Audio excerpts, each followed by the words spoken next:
Well, hello, thank you for joining me today again on the Church History Trail. You're very welcome to the programme.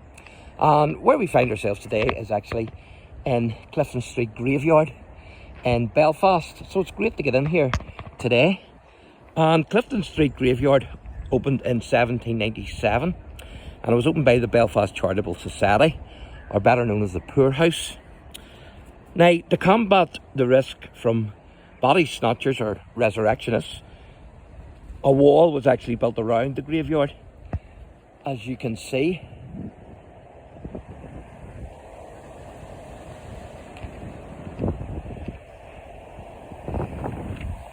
But unfortunately this failed to keep the body snatchers out, leaving the relatives with no choice but to guard the bodies themselves.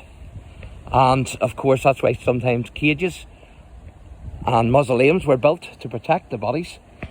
And then eventually the graveyard itself had to employ wardens to protect the graves, to protect the bodies. But there's a particular gentleman that I want to talk to you today about, and it's a gentleman called Thomas McCABE. Now, Thomas McCabe's buried in here, but I haven't been able to locate his grave, and I haven't seen any other videos where anybody else has been able to locate his grave either. So if you know where Thomas McCABE is buried in here, then please leave me a comment. So the college, which is St Malachy's College, which was founded by Bishop William Crowley, was opened on the 3rd of November 1833, and it was opened 4 years after a Roman Catholic Relief Act, or in other words Catholic Emancipation, removed the last of the penal laws that had until 1782 outlawed Catholic education. Now, there's actually a plaque, a blue plaque, in there to United Irishman Thomas McCabe and his son William on the wall of the college, which was built on the side of the McCabe home at Fickenage Park. Now, Thomas McCabe himself was born in 1739 and he died in 1820. He was a merchant. He was a merchant who lived in Belfast, and he was also an abolitionist. And he was credited with defeating a proposal to actually commission ships, believe it or believe it not, coming to the town for the Middle Passage. And with his son William, he was an active member of the United Irish Society. There's a wee grave here, or monument here, that I want to show you. Very unique. Can't see any writing on it, or at least you can't make it out, but you can see the cannons there. So and the trumpets, so I thought that was very unique. 3 cannons. You would nearly think it was an Arsenal player buried there.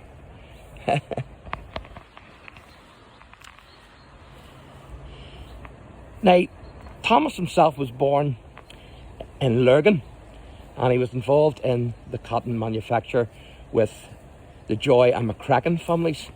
He was a member of the First Presbyterian Church in Belfast, and I've covered his pew in there where the family would have sat, and he was also a Freemason.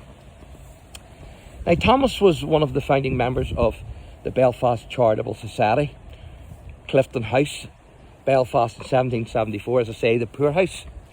And so what I want to show you now is this stone, because there's thousands of graves here, and half of them haven't even got a headstone. So this is the headstone to half of the people that are buried here. This massive stone, as you can see, it says, in this ground lie the remains of several thousand poor. They all had names, but of course their names are forgotten today, unfortunately.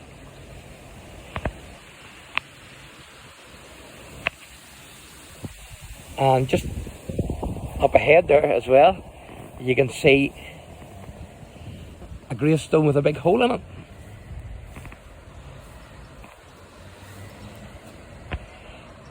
And only those cannons are pointing the other way. You would have thought one of them had one off and a cannonball had went through that.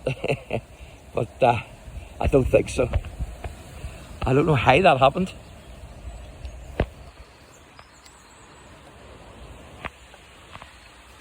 So Thomas McCabe and John McCracken installed machinery in Clifton House, known then as the Belfast Poor House, as I say.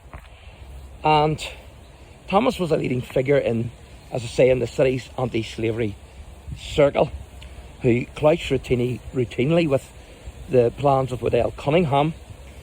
And of course I done a video of the mausoleum of Waddell Cunningham in McBride Cemetery. And so he would have clouched with others as well to form a Belfast-based slave trading company, of which he wrote, "May God eternally damn the soul of the man who subscribes the first guinea." And in 1786, he prevented a slave-owning shipping company from setting up business in Belfast. And these exploits of Thomas McCabe led Wolfe Tone to style him as the Irish slave, interestingly enough. You can see a lot of the old graves here. So in April 1791, McCabe resolved with Samuel Neilson, Henry George McCracken and others. Of course, William Drennan was the main motivator behind the United Irishmen.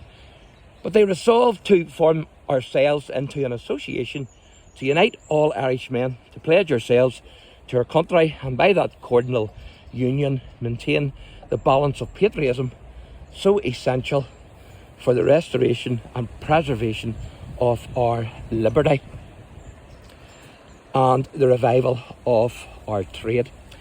And so in October, McCabe and his friends formed themselves into the Society of the United Irishmen.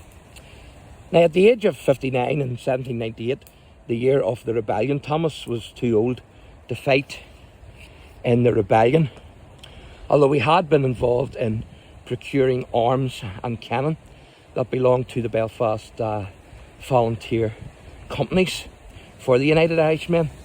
And Thomas died in 1820, and he's, as I say, he's buried here in Clifton Street Cemetery, but I haven't been able, unfortunately, to locate his burial place.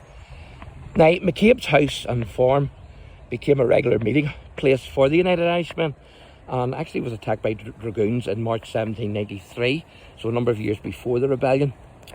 And the meetings to plan the attack on Antrim were actually planned in McCabe's house.